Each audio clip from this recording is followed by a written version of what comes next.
Olá, meu povo, tudo bem? Hoje, dia 15 de outubro, é o dia dos professores, das professoras. Então, primeiramente, eu quero deixar aqui o meu grande abraço a todos os professores e professoras desse nosso país, aos meus amigos e minhas amigas que também são professores. Parentes meus também, que eu tenho parentes meus que são professores e professoras. Grande abraço mesmo. Para mim é uma grande honra, uma grande alegria, tá, ser professor.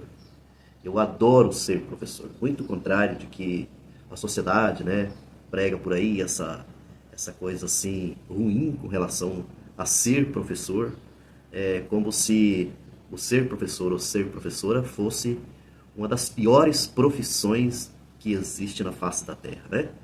o, Às vezes é até difícil, né? Alguém que esteja, inclusive, até fazendo um curso de licenciatura, falar por aí, né? Dizer que futuramente vai ser professor. Porque quando fala, aí o ambiente, dependendo do lugar onde você está, aí o pessoal já faz chacota, né? Ou qualquer coisa assim, ri, né? E fica se perguntando, mas logo isso, logo essa profissão, logo esse tipo de profissão que você não vai não vai ganhar muita coisa, você não vai, né? Enfim, essa coisa assim que a profissão, essa profissão, como se ela fosse relegada, né? Como se ela fosse uma profissão de menos, né? De menor valor diante de uma diversidade de outras profissões, por exemplo, que nós temos, né? Que nós temos no nosso país. É, eu, por exemplo, me tornei professor, isso é uma coisa até interessante, foi meio que por acaso, né? E interessante que depois que eu me tornei professor, né, que eu descobri a importância, que eu descobri um pouco o meu lado, esse lado que já existia dentro de mim, né, que é o que eu atuo hoje em dia, tá? Essa atuação enquanto professor eu acho maravilhoso, para mim é uma realização. E olha que eu já trabalhei como professor desde hoje em dia o pessoal fala educação infantil, né? Mas desde lá do ensino fundamental, né? Lá do antigo 1 a 4, primeira a quarta série, que antigamente que o pessoal dizia, né? Colocava nesse sentido. Trabalhei também no ginásio, depois trabalhei no ensino médio. Então eu tive todas essas experiências de trabalho enquanto professor. E também trabalhei no estado, trabalhei também no município, tá? Trabalhei em escolas assim consideradas perigosas, bairros perigosos lá no município de Rondonópolis, escolas municipais. Quando eu falo assim perigosas, devido a gangues, né? Gangues que tomavam conta daqueles lugares e que também acabavam frequentando ali a escola. Muitas vezes essas gangues não frequentavam a escola em sala de aula, né, como aluno, né, mas eles iam na escola, né, eles queriam ter a liberdade de estar indo ali na escola. E a escola muitas vezes não proibia, né, não proibia essa pessoas ligadas a essas gangues entrava, né, adentrava ali às vezes chegava até na porta da sala de aula, eu me recordo muito disso, e não havia uma reação assim, né, com relação à gangue, até porque lá na minha época eu me lembro assim que era gangue de mais de 40, era um exército, né, que fazia parte da gangue. Quem éramos nós para poder estar mexendo com a gangue de 40, 50, eram rapazes, né, mas rapazes muito bem preparados ali na gangue, aquela coisa toda. E era isso, escola que eu já cheguei a ver, né, de você chegar, por exemplo, no outro dia, né, na escola você vê buracos na parede de bala, porque teve tiroteio durante a noite. Bairro onde eu já trabalhei em Rondonópolis, onde havia uma série de problemas, né, de problemas familiares, de pais alcoolizados, de pais que batiam nas mães, que batiam nos filhos, N problemas que vocês nem imaginam, né?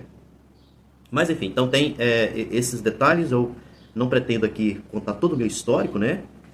Até porque a intenção aqui não, desse vídeo, né, não é contar assim a história da gente, mas é só contar uma pequena parte, tá? E com isso, né? Ou seja, depois de tudo isso que eu estou contando para vocês, dessa experiência de trabalho, eu vim para a faculdade, né? Já estou completando já quase 30 anos, né? 29 anos, já chegando aos 30 anos na Universidade do Estado de Mato Grosso, na Unemat, né, como professor universitário. estamos aqui, daqui a uns tempos a gente caminha para a aposentadoria, né? E eu sou muito grato, né? Inclusive até por uma grande quantidade de alunos, de alunas que eu tive, que até hoje agradece muita gente, né? Assim, pelo trabalho que a gente tem desenvolvido e que a gente vem desenvolvendo até hoje, tá? Eu só queria passar também ao mesmo tempo aqui uma mensagem, tá? Uma mensagem, tipo assim, para que as pessoas até compreendam sobre o papel do professor, né? Ou entendam sobre o papel do professor. É muito comum na nossa sociedade as pessoas encararem, né, os professores e as professoras como meros ensinadores. É muito aquela ideia assim que professor é aquele que ensina, né? Temos que até tem frases, né, até bonitas e tal. Professores que são bons de ensinamento, né? E assim por diante. É claro que esse é sim o papel do professor, de ensinar, né? E aí o que a ideia que é passada é que o professor é aquele que ensina. Se você está no ensino fundamental, né? Desde começando já na educação infantil, caminhando para o fundamental e assim por diante, o professor e a professora são aqueles assim que ensina o aluno, a aluna a ler e a escrever. Então, se conseguiu fazer isso, então esse professor é muito bom, essa professora é muito boa, porque conseguiu fazer com que esse menino e essa menina aprendessem a ler e escrever. Bacana, né? Muito bonito. Agora, vem uma outra questão que é assim: será que o papel do professor ele se resume tão pura e simplesmente na sala de aula? Será que eu sou professor apenas na sala de aula? Será que a minha identidade de professor ou de professora, né? De repente você é professora que está me ouvindo, será que a identidade desse professor, dessa professora, é apenas da sala de aula? É como se eu deixo a sala de aula, então eu já não sou mais nada, né? Eu sou sido e acabou. Né? Eu, com toda sinceridade, né, para complementar isso que eu estou até comentando aqui, o quanto que eu acho gratificante alunos, ex-alunos, ou às vezes até quem não é aluno da gente, né? Que essa identidade de professor vai pegando nos lugares por onde a gente vai, né? Sei lá, às vezes algum lugar que você vai, até um restaurante, ou às vezes um local onde você vai comprar alguma coisa, você vai levar o seu carro, qualquer coisa assim, para o concerto. Aí as pessoas que estão te atendendo te chamam você de professor.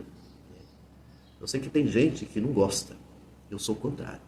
Eu gosto. Eu me sinto assim muito feliz com isso. Sinceramente, me sinto muito feliz. Me sinto engrandecido quando as pessoas me chamam de professor. Tá? Professor Cido.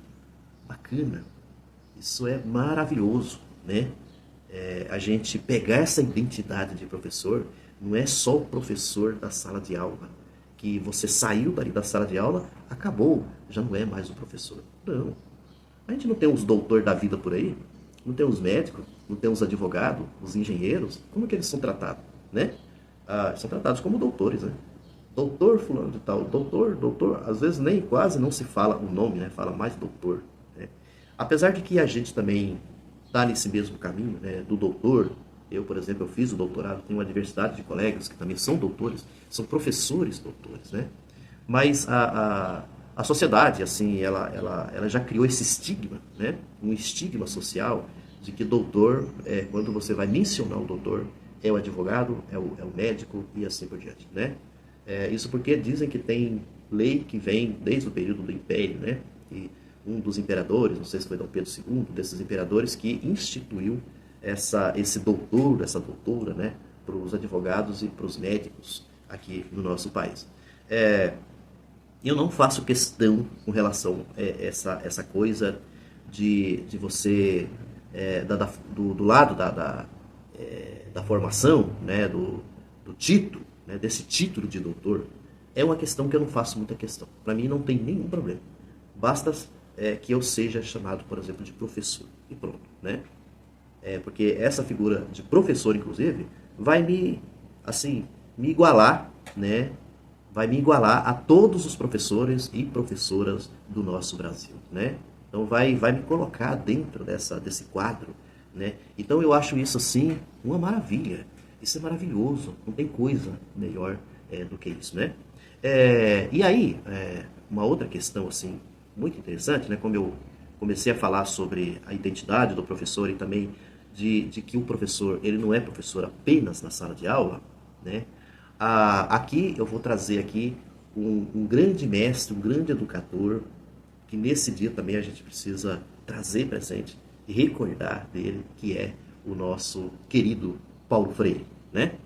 E é interessante que assim, o Paulo Freire, ele nos ensinou, nos ensina até hoje, né, através dos seus escritos, sobre quem é o professor, né? Paulo Freire, ele cansou de mostrar assim o professor enquanto educador, né, que o professor ele é o educador, né, por excelência, tá? Paulo Freire ele gostava mais dessa terminologia de educador do que propriamente apenas só de professor, o educador, né, porque ele educa. Isso aqui é um dado interessante. Com a concepção de Paulo Freire, muda muita coisa do que a sociedade que acha que educação só vem dos pais, né? Só vem da família. Não, a educação é dos pais, é da família. A educação é da escola também, né? Começa com os pais, né, lá na família, e a escola, ela complementa essa educação, né?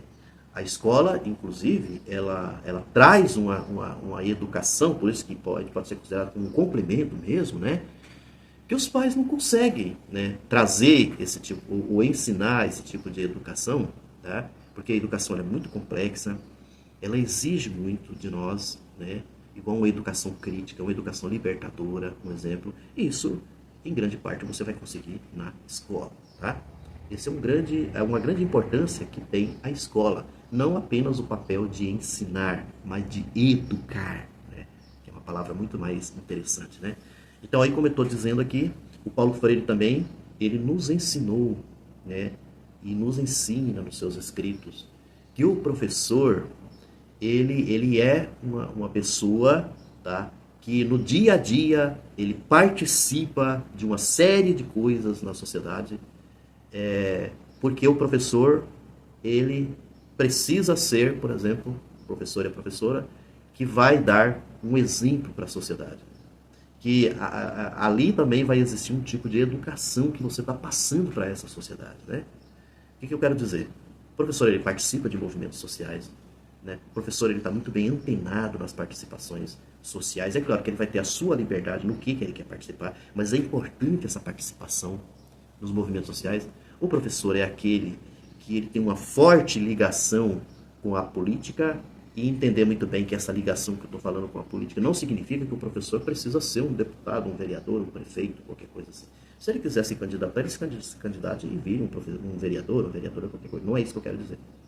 É a sua participação no mundo da política. É a sua ligação, a sua relação, né, que você vai tendo com o mundo da política.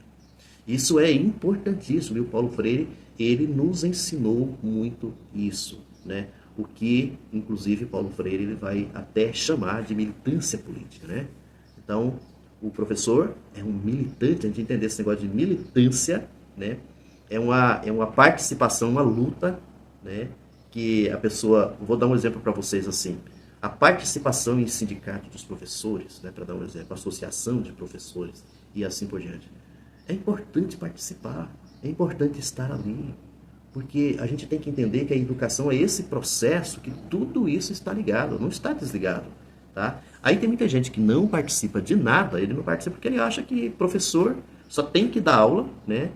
É só lidar com a sala de aula, acabou, não tem mais nada, né? Que triste seria isso, né? Eu não acharia nada interessante, nem quereria ser professor dessa maneira, né? Você só dá aula. Então, se você quer assim, ter um estilo de vida, né, uma profissão, que é aquela coisa só de dar aula, né, você só vai cumprir a sua obrigação do seu horário de dar aula, monta de repente uma escola particular, né, e faz isso. Também começa a contratar professores um pouco nessa linha, que você não precisa trabalhar mais nada na escola, só a sala de aula, né? E a gente percebe assim que existe uma parcela, né, de pessoas na sociedade que quer um tipo de educação dessa maneira. É esse tipo de educação que quer, inclusive, negar esse tipo de professor, né? Barrar esse tipo de professor que é mais militante, que é mais participativo, que é político e assim por diante, criticando esse tipo de professor, né? entrando nessa linha, dizendo assim que esses professores estão passando uma ideologia na sala de aula, né? Que é uma coisa muito descabida, uma coisa assim que falta de entendimento de pessoas que não têm conhecimento, ficar jogando esse tipo de coisa, né? Dizendo que o professor está ideologizando qualquer coisa assim no ambiente escolar, tá? Sendo que quem também está fazendo isso, está criticando, que está também trabalhando um tipo de ideologia ao mesmo tempo. Ele trabalha um tipo de ideologia e critica lá o professor, não sei como lá, que diz que está ideologizando a turma, ideologizando a sala de aula, assim por diante. Porque se você vai com uma concepção criticando todo mundo, criticando a educação, julgando que esse pessoal aí está ideologizando, você também está com ideologia ao mesmo tempo, porque você tem um perfil de professor que está na sua cabeça, um professor conservador, um professor que ele tem que ser todo certinho, né? Não ter participação política, nada, né? Ou seja, isso aí é uma ideologia. Isso é uma ideologia. Isso é uma ideologização. Se a gente pretende trabalhar dessa maneira, pretende assim, meio que forçar que a educação seja dessa maneira, então você está também trabalhando uma ideologia. E aí, como é que fica, né? Você trabalha uma ideologia e criticando lá um outro tipo de trabalho, dizendo que aquilo lá é ideologia. Encerrando aqui de vez, porque o nosso tempo caminhou aqui, hein? Encerrando de vez, a gente defende a educação pública de qualidade. A gente vai cada vez mais defendemos isso desde quando eu me tornei professor, em várias mobilizações e tudo mais. A gente sempre trabalhou nessa perspectiva e vamos continuar nessa luta. Aqui no nosso estado de Mato Grosso, estamos assim cada vez mais exigindo do governo do estado que ele abra os concursos. Concursos que já não acontecem há muito tempo. Daqui a pouco vai completar quase 20 anos sem ter concurso no estado. Isso é um absurdo. A Universidade do Estado de Mato Grosso, cada vez mais, vem aí substituindo professores efetivos que estão se aposentando por professores contratados. Isso é um grande absurdo e nós precisamos vencer esse tipo de situação. Esse tipo de situação não pode continuar dessa maneira.